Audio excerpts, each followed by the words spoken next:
Recently, I've been rather busy. I've not had a lot of time on my hands, and I've had a lot of hands on my time.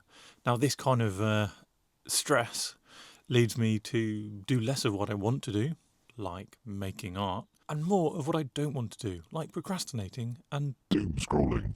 so. This past week, I set myself a sort of challenge, a goal. Every time I wanted to pick up my phone, instead, I tried to make myself pick up my sketchbook.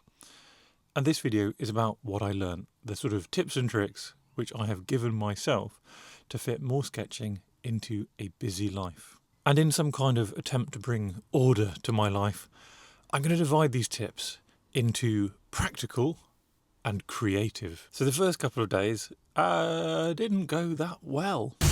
There was a lot of lying on the sofa and willing myself to not be lying on the sofa.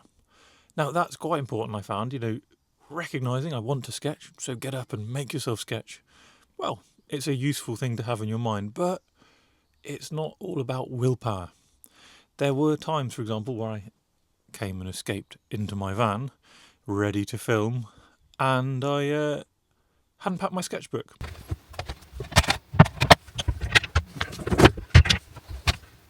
Difficult to sketch without a sketchbook. So, there are simple things we can do, like have a little checklist in our heads.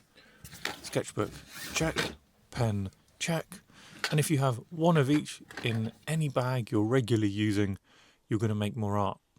Now, with the doom scrolling, I found simple physical barriers quite useful. I actually started putting a post-it note on my phone. So it said, "Don't touch me."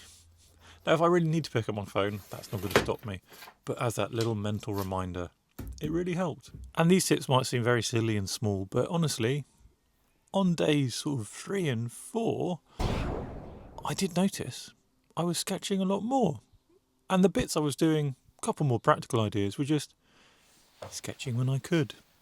I was going to go out for a run, but I just had a big glass of water, so I thought I'll wait a few minutes, let that settle, and in the meantime sit in the living room and do some sketching, because I didn't have anything else to do at the time. There was also fighting through those kind of CBA moments.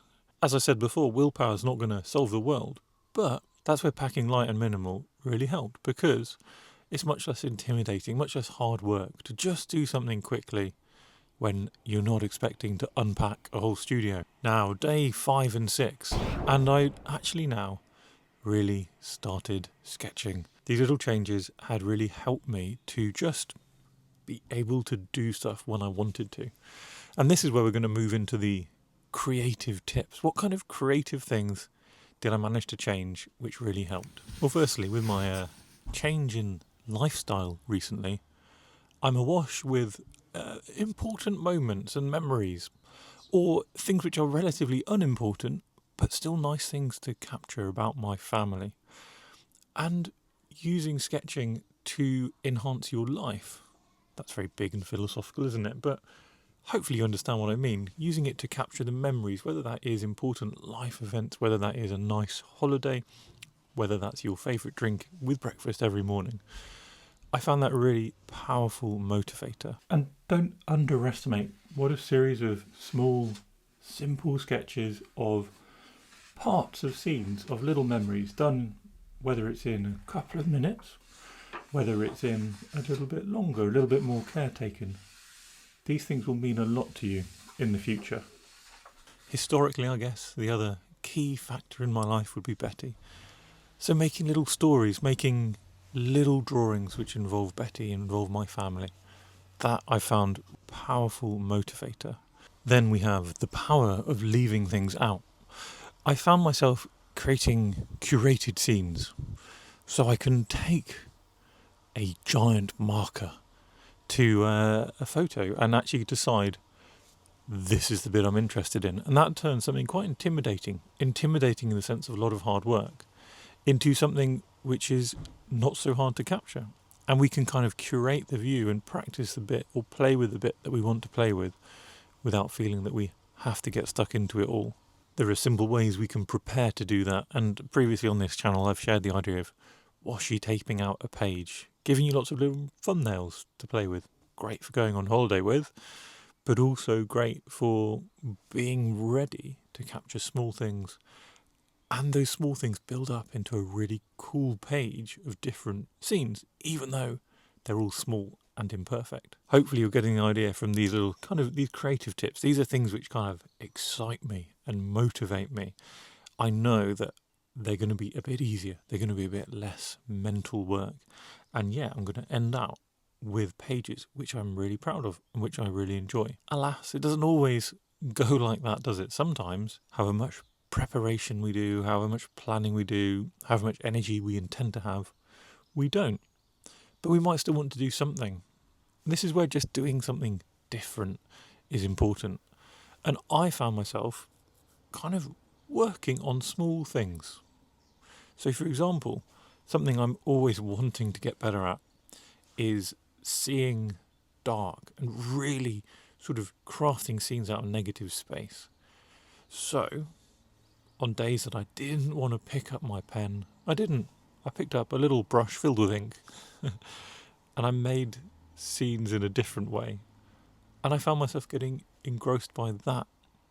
Similarly, I took a little time to play with lots of compositional ideas. There's going to be a video coming out where I show you a lot of different compositional ideas which I generated in this kind of very busy week. And you might notice my ideas intersecting here because it was the washi taping out my pages which let me discover that I wanted to play with compositions. Even more accessible than having to prepare your page is just filling pages with little ideas.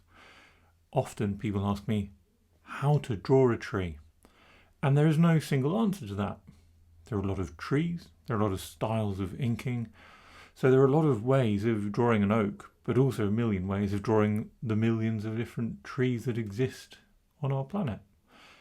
Perhaps if you just decided to draw one tree a day within a few weeks, you'd have worked out all sorts of different ways of drawing beautiful trees and added that little bit of positivity to your life. And today is day 7 of my week.